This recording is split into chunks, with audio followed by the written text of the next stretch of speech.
नमस्कार, मेरे YouTube channel में आप सभी का स्वागत है। आज हम बात करेंगे संस्कृत भाषा के ऊपर।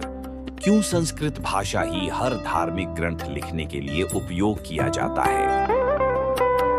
धर्म ग्रंथ जैसे रामायण, महाभारत और बाद में लिखे गए अन्य शास्त्र संस्कृत भाषा में ही क्यों लिखे गए, यह एक रोचक प्रश्न है। इसका उत्तर ऐतिहासिक, सांस्कृतिक और व्यावहारिक कारणों से जुड़ा हुआ है। एक संस्कृत उस समय की विद्वानों की भाषा थी। प्राचीन भारत में संस्कृत को विद्या, ज्ञान और धर्म की भाषा माना जाता था। यह शिक्षित वर्ग, आर्ष मुनि, पंडित और धार्मिक ग्रंथों की प्राथमिक भाषा थी। 2. संस्कृत को दिव्य भाषा माना जाता था। यह भाषा व्याकरण और उच्चारण की दृष्टि से परिपूर्ण मानी जाती थी।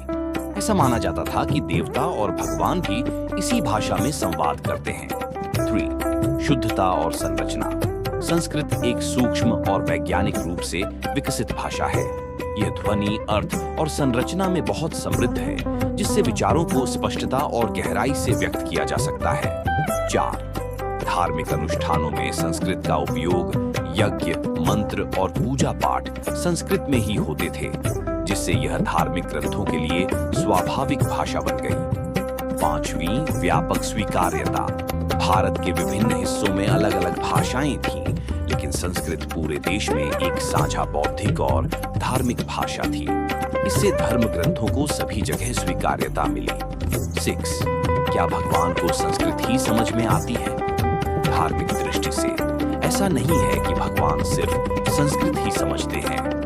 ईश्वर भावना और भक्ति को अधिक महत्व देते हैं, न कि भाषा को। आज भी लोग अपने क्षेत्रीय भाषाओं में प्रार्थना करते हैं और यह उतना ही प्रभावी माना जाता है।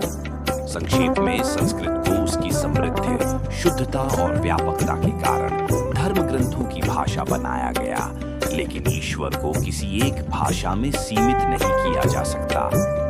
अंत तक बने रहने के लिए धन्यवाद।